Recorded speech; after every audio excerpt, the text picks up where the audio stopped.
JEE mains 2025 का एक question जिसमें हमें कहा गया है कि एक एपी है जिसकी फर्स्ट टर्म है 3 और इस एपी की जो पहली 4 टर्म्स हैं उनका जो सम है वो इक्वल है अगली 4 टर्म्स के सम का अगर मैं 1/5 कर दूं तो।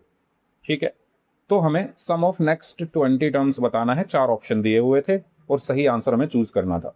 तो क्वेश्चन में अगर मैं यहाँ पे ध्यान से देखूं तो मुझे ये कहा गया है कि भाई पहली 4 टर्म्स का जो सम है वो अगली 4 टर्म्स के जो सम है उसका 1/5 है। तो मैं मान लेता हूँ पहली 4 terms A1 A2 A3 A4 है, अगली 4 टर्म्स A5 A6 A7 और A8 है।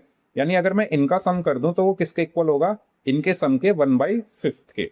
ठीक है, तो मैंने थोड़ी देर के लिए इसका जो सम है उसको SA बोल दिया और अगली 4 टर्म्स का जो सम है उसको SB बोल दिया। तो पहली 4 टर्म्स के सम को मैंने क्या बोला? SA, जो कि है 1/5 ऑफ अगली 4 टर्म्स के सम के, जिसको मैंने बोला है SB। अब मुझे फॉर्मूला पता है Sn का n/2 into 2a plus n-1 into d होता है। तो यहां पर SA क्या होगा?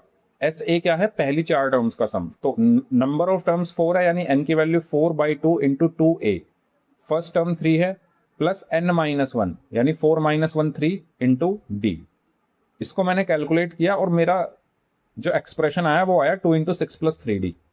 इसके बाद अगली 4 टर्म्स का सम मैंने निकाला तो n/2, अगली 4 टर्म्स में भी नंबर ऑफ टर्म्स 4 ही हैं तो 4/2 इंटू 2। अब यहाँ पर फर्स्ट टर्म मेरी A5 है तो 2a5 प्लस n-1 यानी -1 3 इंटू d। तो ये कैलकुलेट होके आया 2 इंटू 2a5 प्लस 3d। अब क्वेश्चन में ये कहा गया था कि ये जो है इसका 1/5 है, तो मैंने वही किया, इसको इसके 1/5 के इक्वल रख दिया, 2 से 2 कैंसिल किया, 5 की क्रॉस मल्टीप्लाई की तो ये हुआ 5 6 30 प्लस 5 3 15 इज इक्वल टू। अब देखो मैंने यहाँ पर क्या किया है, ये 2 तो एज इट इज रखा, मैंने A5 को लिख दिया है A प्लस 4d। ठीक है, और इसको 3d लिखा, A की वैल्यू 3 डाली, इसको सारे को कैलकुलेट करके D की वैल्यू निकाल दी मैंने -6। अब D -6 आ चुका है और A कितना था?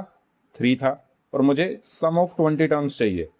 तो सम ऑफ 20 टर्म्स यानी Sn का फॉर्मूला फिर से लगा दिया, तो n की वैल्यू 20/2 इंटू 2, A की वैल्यू 3 प्लस n-1 यानी 20-1 इंटू D कितना है? -6।